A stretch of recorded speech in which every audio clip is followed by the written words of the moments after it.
Hello, hello on YouTube. It is day 88 of 365 days of lives on Instagram. This is Sarah Divinely You on Instagram and on YouTube. So I have two cameras. So if it looks like I'm not looking at your camera, it's because I'm looking at the other camera and I'll do my best, or just not. So I wanted to bring this to both audiences today because I mentioned it in my weekly about the completion or drawing like conclusion process, um, and or closure process. This was a tool that I learned in my coaches training program, my coaching and leadership training program. And I wanted to bring it because I've worked on it with clients. I have been through the process myself with various coaches and mentors that I have worked with. So I kind of wanted to bring it here because as we are beginning things with all of this like cardinal initiative energy, with Aries season, we might be noticing that we're holding on to energy or thoughts and feelings from previous versions of ourselves, previous stories. Maybe it's groups of people or relationships. Maybe it's a job. You can use this process on anything, and just make it your own. And I won't go through the whole process. It is indeed, I think it's 13 different steps, but the general idea is choosing to conclude for yourself a previous situation or circumstance, or like I said, previous relationship, job relationship, whatever the situation. Um, and it's the initial part of it is choosing to be complete with that part of your life. And then there's, having, is there anything left to say, or thoughts that you need to express about that? There is what I want to really focus on is the letter writing process of this, because this is the one that I use the most frequently, not only for myself, but with clients. And I kind of tweaked it a little bit because of who, coaches that I've worked with over the years, clients that I've worked with over the years. So I've tweaked this letter writing thing. I think there's probably a more professional way to say this, but the way I do this process is I write fuck you letters. So I get out all of the yucky gunky, all of the reasons that I'm pissed, or the reasons that whatever that circumstance upset me the most. And I call them fuck you letters. And I literally write, fuck you, so and so, and I date it. I do this on a computer file. I do recommend doing this separate from like your journal file or whatever. You can also handwrite it, handwriting it on paper, and then you get to go burn it or destroy it in however fashion serves you. And um, so I write the FU letter, uh, and I write all of the things, and I encourage clients to write all of the things about that thing that upset you, that piss you off, that annoy you, that you have observed maybe of another person's behavior, of the employer's, the experience of working with that employer, all of the everything, all of the trash, all of the garbage, put it in that letter, that fuck you letter. And then I write a letter of gratitude. And I thank that circumstance, that person, that relationship, that job, that whatever it is, for being of service, for what it brought for me. What did I gain from it? What did you learn from it? What were the gifts that it brought for you? Um, and on and on and on. Like anything that I can be grateful for. I am very much the type of person that I see everything as energy, whatever it is, even if it is a book I have gotten from the library. When I go back to return that book, I put my hand on it, I bless it, I send it with love to its next reader, and then I put it in the return slot. And so everything is energy. And so when we part ways with something, whether it's, like I said, whatever it is, um, sending it with gratitude, sending it with love. Thank you so much for being a part of my life. This is what I learned from being around you. This is what I learned from having this job or this career path. This is what I learned from this living situation, and whatnot. And then finally, you can just write a goodbye, or just a, pleasant wishes. kind of a letter. I tend to write these all in one file, again, just separate from my journal file.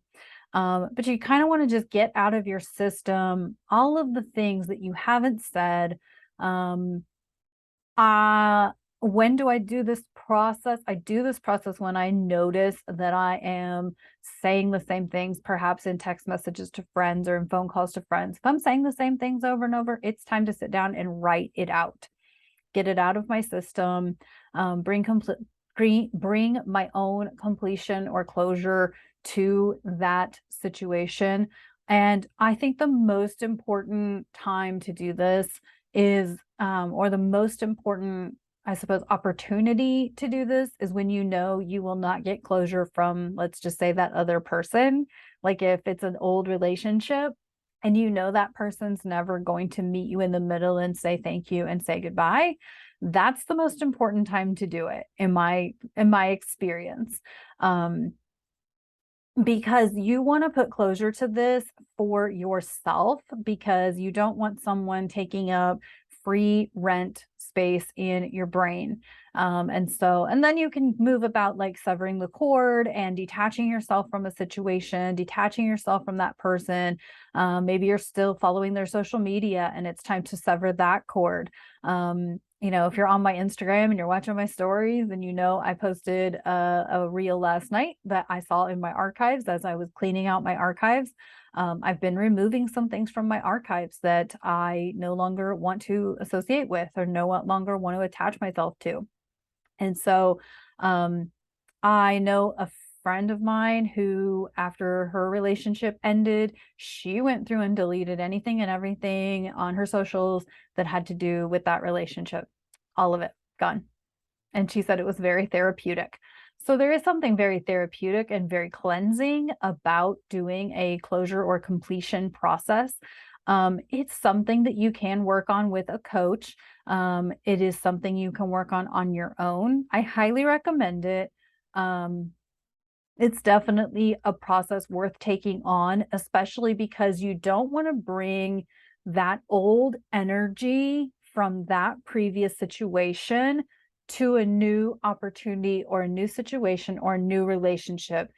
Sure, you're going to have triggers, you're going to have moments where you experience that before and you start to see those flags, those red flags, or maybe those yellow flags, those warning flags, those cautionary flags pop up again. And what this process allows you to do is not only see those cautionary flags, but they allow you to adjust them with the new opportunity or the new circumstance, right? They allow you to go to the other person involved and address that situation immediately, right? Or if it's a relationship or a job situation, you see those red flags immediately, and immediately you're like, nope, nope, nope, nope, not going to do that. I see my Instagram. I think my phone's.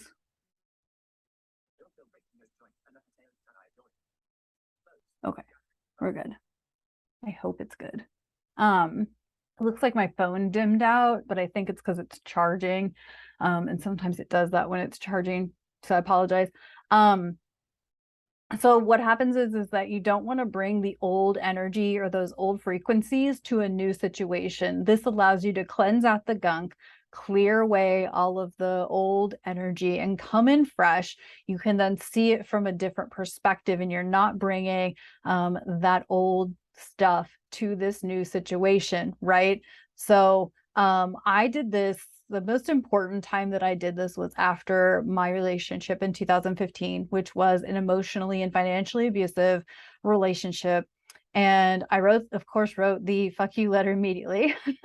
That was the easiest one, right? In fact, I wrote a whole book about it. I have a fictional narrative that is waiting to be published, that's about my past relationship and what it created for me. But what was more important was about 6 months after that relationship, I wrote a gratitude letter and a forgiveness letter to that guy, and really just expressed my gratitude, because had it not been for him, I would not have seen some things about myself and how I was being in relationships. So that's the kind of the big reasons why I highly recommend this process of completion or bringing closure to something, is because it allows you to see things about the situation you may not have wanted to look at or acknowledge, or maybe you wanted to avoid acknowledging. And also, you know, I think people find it a little off-putting that I forgave a guy who was so cruel to me.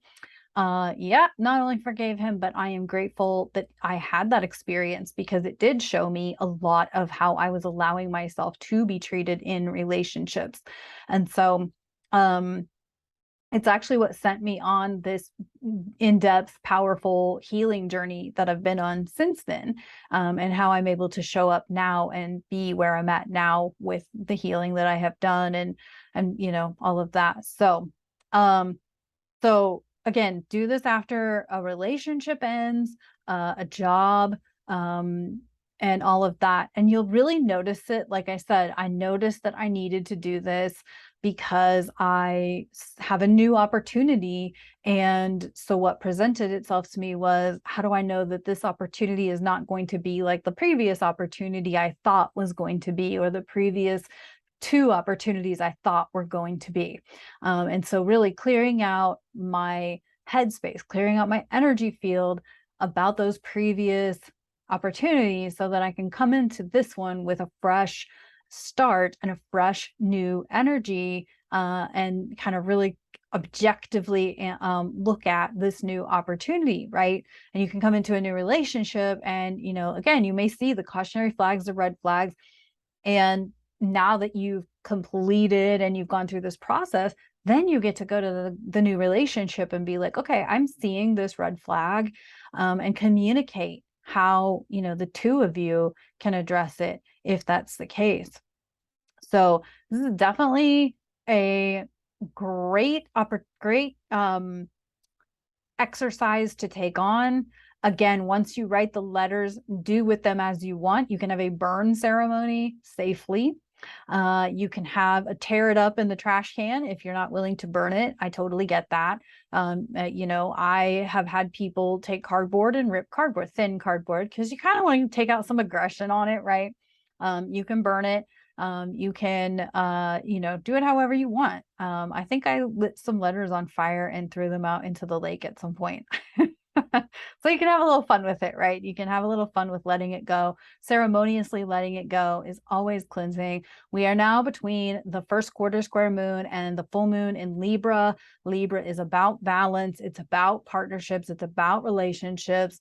And so, and and of course, we're in this cardinal moon cycle right now. So we've got a lot of new things. 2023 was meant to be a year of new beginnings. We've had a lot of planets move signs. So there is a lot of new energy coming into our fields, coming into our lives, right? New opportunities, new relationships. We've let go of a lot of old things. And so there's new stuff coming in. And so this process of getting complete, getting closure for yourself allows you to open the door and move into this new space, this new opportunity, or these new opportunities, and bring a fresh set of energy to them. So I hope you found that to be helpful. If you have any questions, please leave a comment, shoot me a DM. I'm happy to answer questions, and whatnot. I know I've talked about this before on Instagram. This time I'm bringing it also to YouTube. So this video will be uploaded to my YouTube, Sarah Divinely You. And of course, if you're watching on YouTube, follow me on Instagram, Sarah Divinely You. And all of that. I am live there every day, with different topics and just me being human. I love that about doing 365 days of lives, is that I get to show up not only professionally, bringing all of my astrology coaching, spiritual work, Reiki work, energy work, all together in this integrated format, but then there are days when I'm absolutely human and you see me just no makeup, no jewelry, nothing, you know, t-shirt, sweatshirt, hair pulled up, right? Because I get to be human and I get to show you that on the worst feeling days, I'm still going to show up and talk to you about something, even if it's how to be compassionate. So thank you so much for tuning in on YouTube. I'm going to end it there for you. I will talk to you on the next video.